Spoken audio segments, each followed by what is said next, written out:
दोस्तों, प्रभु यीशु का पुनरुत्थान इतिहास की सबसे हैरत अंगेज घटना है। पूरा का पूरा मसीह आधार सिर्फ इसी बात पर टिका हुआ है कि क्योंकि यीशु मुर्दों में से जी उठा है, इसलिए हम भी जो उस पर विश्वास रखते हैं मुर्दों में से जी उठेंगे। लेकिन एक तरफ जहां प्रभु यीशु के पुनरुत्थान को लेकर क्रिश्चियंस में बहुत ही ज़्यादा विश्वास है, वहीं दूसरी ओर कुछ ऐसे भी लोग हैं जो पुनरुत्थान को बिल्कुल भी नहीं स्वीकार करते। जाकिर नायक जैसे लोग जो अपने आप को मुस्लिम अपोलोजिस्ट, कुरानिक स्कॉलर मानते हैं, उनका कहना है कि पूरी की पूरी बाइबल में किसी भी सुसमाचार में इस प्रकार नहीं लिखा कि यीशु का पुनरुत्थान हुआ है। क्लियरली ऐसा कहीं भी नहीं लिखा। एक भी ऐसी आयत नहीं है जहां पर लिखा हो कि प्रभु यीशु मसीह का पुनरुत्थान हुआ है। चलिए इस वीडियो क्लिप में हम सुनते हैं उनके मुंह से।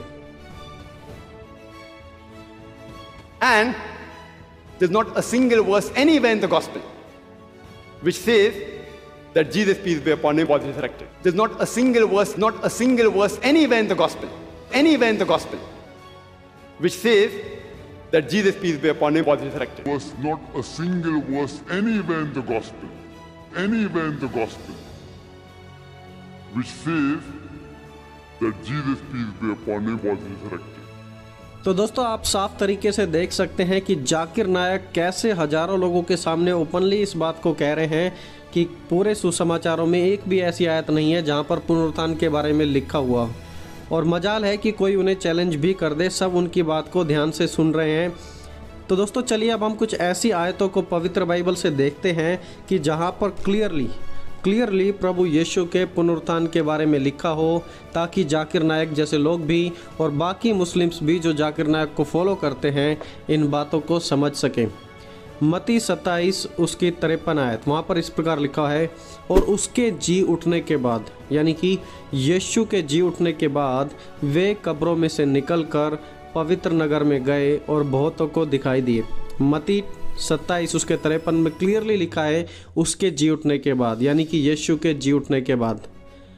चलिए एक और आयत देखते हैं, मत्ती उसका 28 अध्याय उसकी 6 आयत, वहाँ पर इस प्रकार लिखा हुआ है, वह यहाँ नहीं है परंतु अपने वचन के अनुसार जी उठा है, आओ यह स्थान देखो जहाँ प्रभु पड़ा था।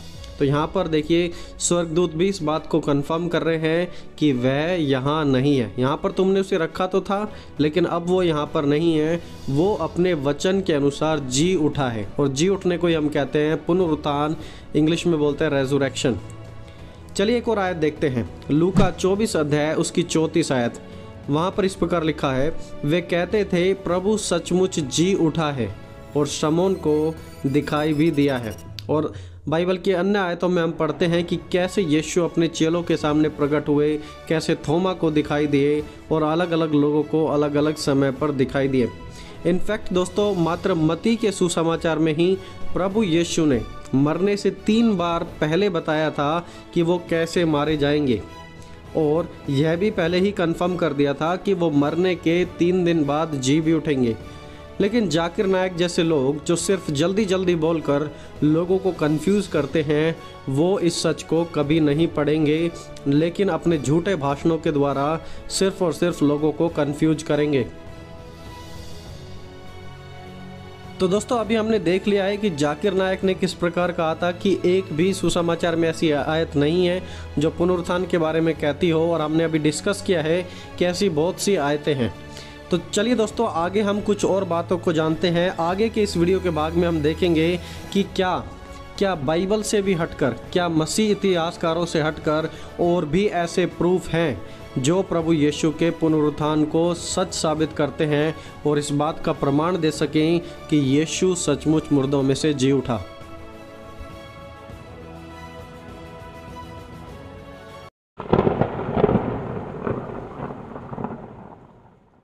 प्रेरितों के काम उसका 1 अध्याय उसके 3 वचन में लूका ने लिखा, और यीशु के दुख उठाने के बाद बहुत से पक्के प्रमाणों से अपने आप को उसने जीवित दिखाया, और 40 दिन तक वह प्रेरितों को दिखाई देता रहा और परमेश्वर के राज्य की बातें करता रहा। यीशु ने खुद उन्हें अपने पुनरुत्थान के पक्के सबूत दिखाए। वहाँ पर लिखा है यीशु ने पक्के सबूत दिखाए, कच्चे प्रूफ नहीं, एब्सोल्युटली सॉलिड एविडेंसेस। तो चलिए अब हम कुछ सबूतों को देखते हैं, जांचते हैं कि आखिरकार किस प्रकार प्रभु यीशु मसीह के पुनरुत्थान पर हम विश्वास कर सकते हैं। दोस्तों, पहली बात, सभी सुसमाचार इस बात का दावा करते हैं कि यीशु मुर्दों में से जी उठे थे। सभी सुसमाचार चश्मदीद गवाहों के द्वारा लिखे गए थे, तो उन्होंने अपने सुसमाचारों में इस बात का दावा किया कि यीशु सचमुच मुर्दों में से जी उठा है। उदाहरण के तौर पर मरकुस का सुसमाचार लिखा गया था 66 से 70 एडी में, मती का सुसमाचार 85 से 90 एडी में, यूहन्ना का सुसमाचार 90 से 95 एडी के करीब लिखे गए थे। और उस समय यह बात बिल्कुल प्रचलित थी कि यीशु का पुनरुत्थान हो चुका है। यूहन्ना ने लिखा कि हमने उसे सुना है, जिसे हमने अपनी आंखों से वरन ध्यान से देखा और हाथ से छुआ है, हम उसके बारे में लिखते हैं। तो प्रभु यीशु के चेले किसी काल्पनिक पात्र या झूठ की बात नहीं कर रहे थे। उन्होंने वही लिखा जो उन्होंने अपनी आंखों से देखा, जिसकी बातों को उन्होंने सुना और जिसे उन्होंने अपने हाथों से छुआ। वो प्रभु यीशु मसीह के बारे में लिख रहे थे, उस जीवित परमेश्वर के बारे में जो मुर्दों में से जी उठा था। तो कुल मिलाकर हम कह सकते हैं कि प्रभु यीशु मसीह की मृत्यु के 30 से 40 साल के बाद लिखे हुए एविडेंस हमारे पास हैं कि प्रभु यीशु मसीह मुर्दों में से जिंदा हुए थे। दोस्तों, दूसरे सबूत, हिस्टोरिकल राइटिंग्स, ऐतिहासिक लेख। क्लेमेंट ऑफ रोम के क्लेमेंट ने 95 और 96 एडी में अपने एक लेख में लोगों को लिखा। उन्होंने लिखा, जैसे यीशु मरने के बाद जीवित हुआ था, वैसे ही यीशु ने अपने सभी फॉलोवर्स को जीवित करने का वादा किया है। इसलिए उसके पुनरुत्थान पर अपना मन लगाए रखें। तो जो क्लेमेंट के रोम थे 95-96 एडी में, वो प्रभु यीशु मसीह के पुनरुत्थान को लोगों को सच बता रहे हैं और उस बात की वास्तविकता के बारे में उन्होंने इतिहास में लिखा। इग्नेशियस ने 107 से 115 एडी के बीच में समरना के लोगों को एक लेटर लिखा, जिसमें उन्होंने दावा किया कि यीशु शारीरिक तौर पर मरने के बाद दोबारा जी उठे थे। वो सचमुच मृत्यु को जीतने वाला यीशु मसीह था। इतना ही नहीं, प्राचीन कलीसिया के अगुवे और बिशप ने 110 एडी के करीब फिलिपियों के लोगों को एक पत्र लिखा, जिसमें उन्होंने यीशु के पुनरुत्थान के बात को सच होने का दावा किया।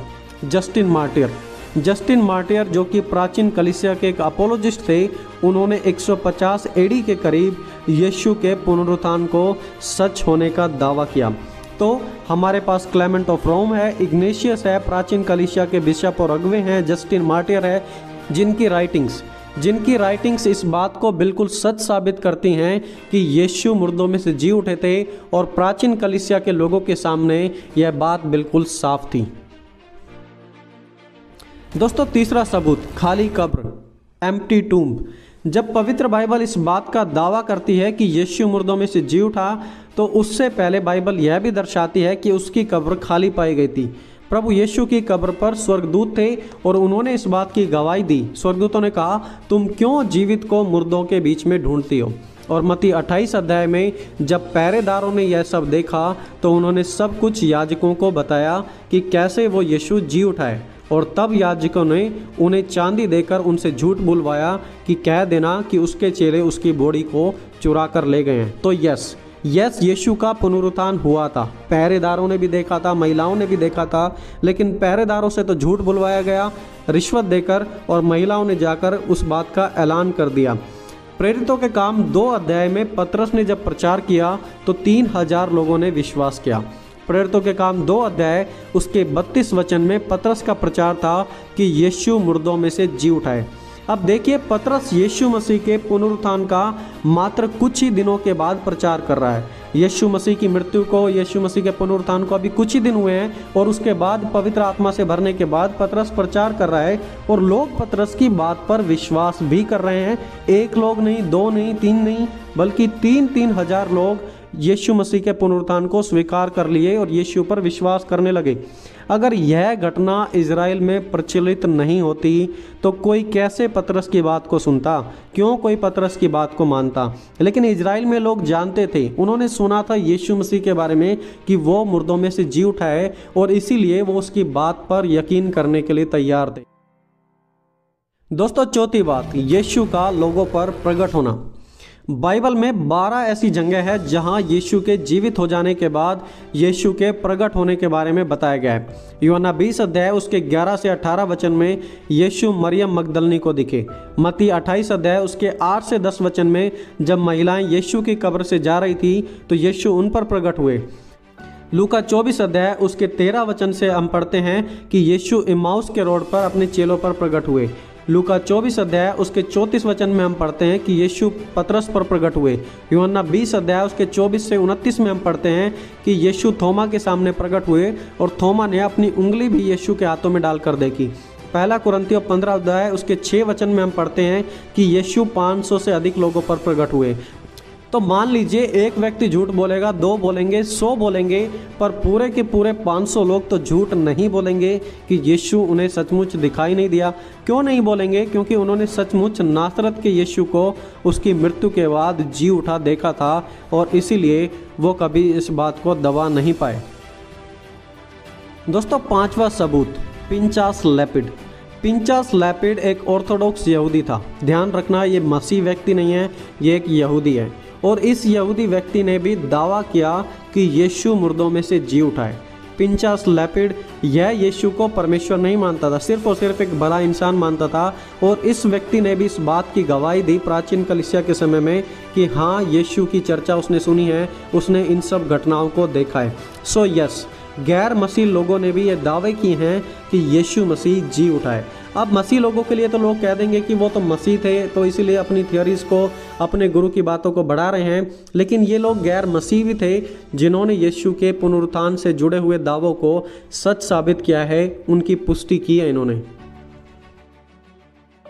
दोस्तों, छठा सबूत, disciples were ready to die for Christ.